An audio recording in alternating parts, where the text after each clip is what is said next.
Hi, my name is Divya Tiwari and मैं एक Delhi based assistant director रह चुकी हूँ। और जो मेरी आज की वीडियो है वो शायद इतनी कॉमनली डिस्कस ना हुई हो पहले, बट मुझे जहाँ तक नॉलेज है मुझे लगता है मुझे शेयर करना चाहिए आप लोगों से।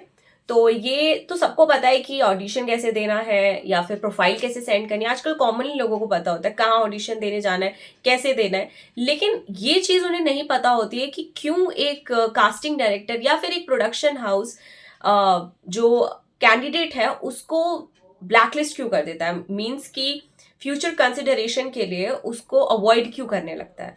तो इसके बहुत कॉमन रीजंस हैं जो आई गेस आप में से काफी लोगों को पता होगा, स्टिल आप रिपीट करते हो वो चीज, और काफी लोगों को नहीं पता होगा। तो मैं आज अपनी इस वीडियो में वो पॉइंट्स कवर करूंगी जिससे आप सेफ रहो और आप का जो एक्टिंग जर्नी है वो अच्छे से स्मूथली वर्क करे।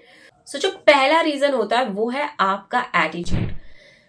आप बहुत अच्छे एक्टर हैं, आपको सब आता है, आपको एक्टिंग अच्छी आती है, आपको थिएटर एक्सपीरियंस है, आपने एक्टिंग अच्छी सीखी है, आपने शायद काम भी किया हो। लेकिन अगर आपका एटीट्यूड अच्छा नहीं है ना, आपका आपका बिहेवियर अच्छा नहीं है सेट पे, तो I am sorry, I guess वो आपको कहीं से भी कास्ट नहीं करना चाहेंगे, क्योंकि उनको अपने सेट पे तमाशा करने वाले लोग नहीं चाहिए।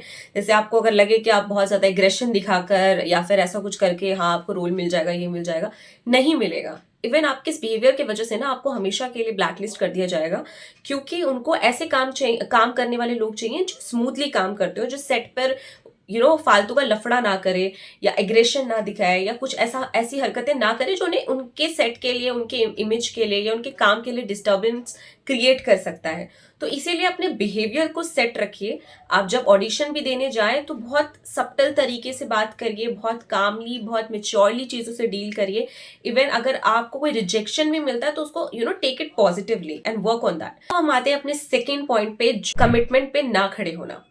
अगर आपने किसी चीज की कमिटमेंट दी है कि आप इस समय ऑडिशन के लिए आएंगे या इस समय आप इस चीज के लिए आएंगे, या आपको काम, आपका जो शूटिंग टाइम है आपको वो दिया गया है, तो अगर आप उस टाइम पे नहीं आते या एंड मौके पे कोई इवेंट कैंसिल कर दिया, अगर आपको उसके लिए बुलाया गया है, या ऑडिशन कैंसिल कर दिया, तो ये तो मतलब बहुत बड़ा वाला मतलब नो होता है फिर आगे के लिए, क्योंकि वो आप पे ट्रस्ट नहीं करते हैं कि ये बंदा अगर अभी ना कर रहा है और अभी ऐसे ऐसे एंड मौके पे ना कर दे रहा है, या कुछ ऑडिशन के लिए लेट कर रहा है, टाइमिंग पे नहीं आ रहा है, पंक्चुअल नहीं है, तो वो ये चीजें एक्सेप्ट नहीं करते हैं कहीं से भी। अगर आपको इवेंट के लिए बोला गया है कि आपका टाइम ये है, आपको इस समय आना है, और आपने किसी रीजंस के लिए आपने उस इवेंट को कैंसिल कर दिया, तो हो सकता है कि शायद कास्टिंग डायरेक्टर समझ भी पाए आपका उनसे इतना पर्सनल बॉन्ड हो या कुछ भी हो, या फिर कैसा भी रीजन हो, बट फिर भी स्टिल मुझे लगता है कि इस चीज को वो अप्रूव नहीं करते हैं। अगर आप एंड मौके पे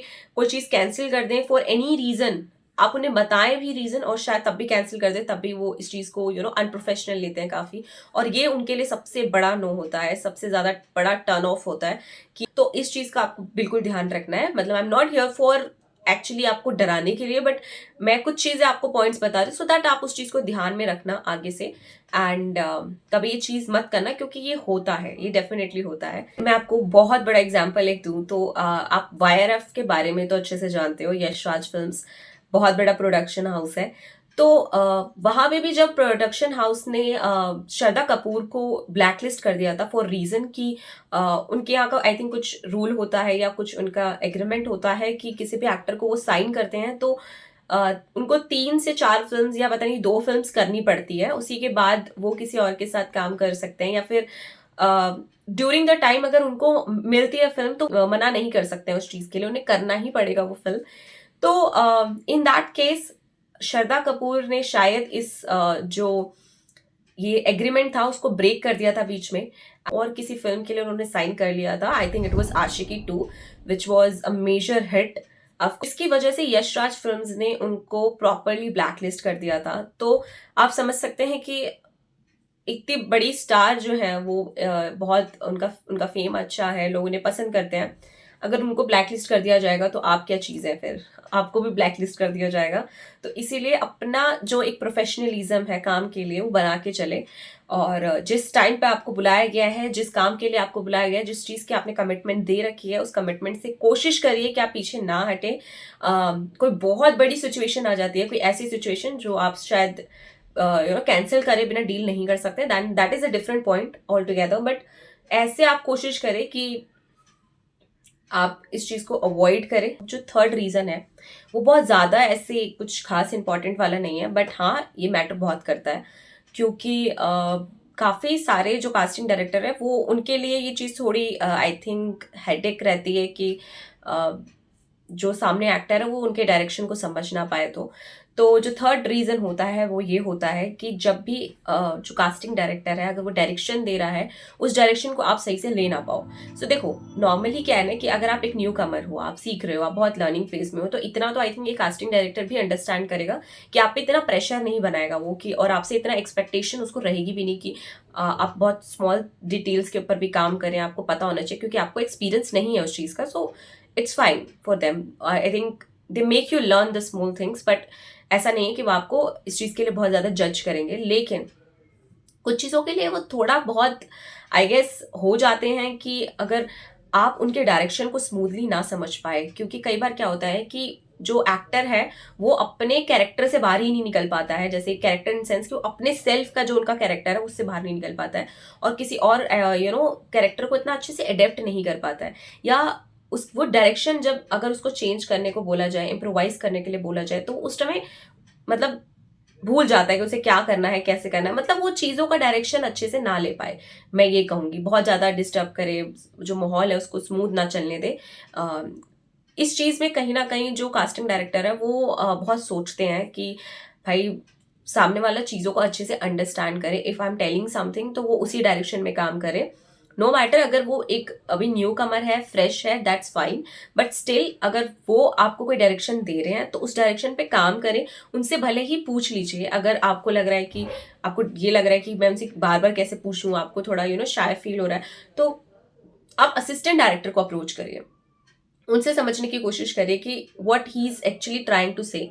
जब डायरेक्टर डायरेक्ट कर रहा होता है ना, तो उसके बहुत सारे विजन होते हैं उस सीन को लेकर, तो उसको समझने की कोशिश करिए। अगर आपको थोड़ा शाय लग रहा है, आपको ऐसा लग रहा है कि आपसे अभी नहीं हो रहा, थोड़ा टाइम लीजिए, आप असिस्टेंट डायरेक्टर की हेल्प लीजिए। Casting director, casting assistant director, ये सारे बहुत अप्रोचेबल रहेंगे आपसे, आपको समझाने के लिए। अगर आप डायरेक्ट कास्टिंग डायरेक्टर या डायरेक्टर से इतना कॉन्टेक्ट करने में आप सोचे, तो you can talk to them also. वो आपको समझाएंगे सीन को कि आपको क्या, उनको क्या चाहिए, उनका विजन क्या है एग्जैक्टली। उसके बाद कहीं ना कहीं आपके लिए एक वो बहुत ज्यादा स्मूथ हो जाता है। वो बहुत ज्यादा इस चीज से इम्प्रेस भी होते हैं कि हाँ, जो सीन को लेके उनका विजन है वो उस तरीके से काम चल रहा है।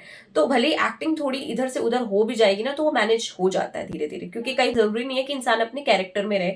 कई बार एक्टर का जो कैरेक्टर है वो छूट भी जाता है इन बिटवीन, वो एक्ट कर रहा है और उसका कैरेक्टर ही छूट गया, तो वो हो जाता है, वो नॉर्मल बात है। आई थिंक उस पर काम करते रहने से, या धीरे धीरे एक्टिंग में जब आपको बहुत एक्सपीरियंस होता है तब जाके आप वो चीज सीखते हैं। तो उस चीज के लिए आपको थोड़ा विजिलेंट रहना पड़ेगा कि डायरेक्टर कब आपको क्या बोल रहा है, किस तरीके से आपको किधर जाने के लिए बोल रहा है, कैसे आपको मूव करना है। अगर वो वैसी चीजें आपको बता रहे हैं कि आप इस तरीके से मूव करिए, ऐसे मूव करिए, तो ध्यान रखिए कि वो चीज आप अच्छे से सीन में निकालिए। तो इसी तरीके की वीडियोस जो है मैं और बनाऊंगी आगे, जो आपको आपके एक्टिंग जर्नी में बहुत ज़्यादा हेल्प करेगा, और आपको और भी अच्छा रास्ता मिलेगा कि आपको चीज़ें कैसे करनी है। और मैं जितना हो सकता है अपनी नॉलेज, मुझे जितना पता है, आई एम नॉट सेइंग कि मुझे बहुत कुछ पता है, बट मेरा एक्सपीरियंस जितना रहा है उस हिसाब से तो मैं आपको बहुत कुछ बता सकती हूँ। तो इसीलिए मैं आपको जितना भी पॉसिबल हो सके, जो भी मैं कर सकूँ मैं करने की कोशिश करूँगी। और इसी चैनल पे मेरी वीडियोस बहुत सारी आती रहेगी एज वेल। मैं बहुत छोटी छोटी शॉर्ट फिल्म्स भी बनाती हूँ, तो मेरी शॉर्ट फिल्म्स को भी सपोर्ट करें। Bye bye.